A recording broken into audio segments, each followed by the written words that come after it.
Bollard, c'est pour vous faire pardonner de nous avoir fait engloutir des tonnes de pâtisseries pendant 5 ans quand vous présentiez le meilleur pâtissier sur M6, que vous avez accepté de présenter ce rendez-vous. Oui, alors c'est une émission d'épicurienne, hein, donc il y a quand même un fil rouge entre les deux.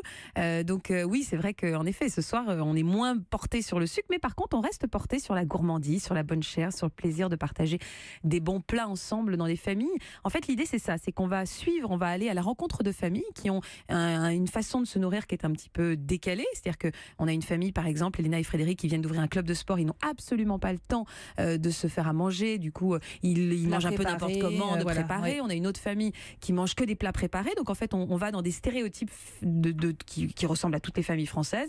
Il y a des familles surgelées, qui mangent beaucoup de surgelés, voilà, et on va leur apprendre à garder à peu près la même chose qu'ils ont dans leur frigo, mais juste en cuisinant différemment. On va leur donner des trucs et des astuces. On leur propose également une vraie expérience, c'est-à-dire qu'on va retirer toutes les marques.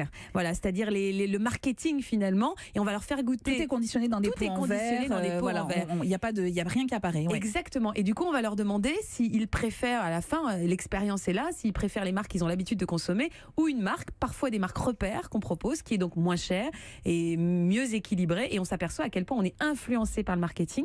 C'est aussi une émission de consommation parce que je trouve ça extrêmement fort. Oui, c'est ce qu'il faut dire. C'est extrêmement pratique, c'est pragmatique. Hein. Vous allez vraiment avoir des conseils tout au long de la soirée. On a très envie de repartir en cuisine, sincèrement, quand on regarde l'émission. On a aussi des études comparatives et ça, c'est rare. C'est très rare à 20h50 sur France 2 d'avoir par exemple, on va comparer des jus d'orange, mais on donne les marques et on dit exactement ce qu'il y a dedans et on donne des conseils, évidemment. Vous la vendez hyper bien, mais il y a quand même une concurrence ce soir à 20h50.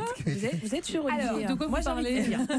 Pour ceux qui vont avoir la gentillesse de zapper à un moment, sachez que c'est une formidable contre-programmation. Non, mais c'est vrai. Voilà. On le dit avec le sourire. Eh bien, moi, je regarderai.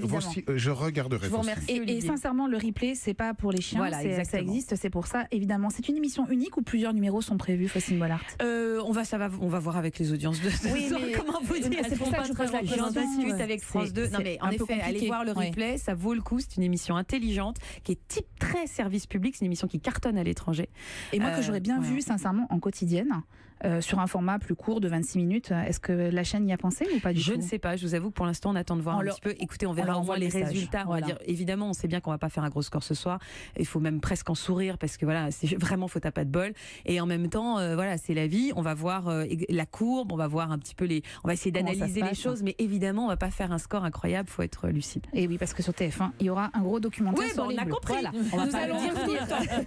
Faustine Bollard, ils ont gagné. On connaît la fin sur TF1. Alors que nous, il y a du suspense. C'est vrai. On va partager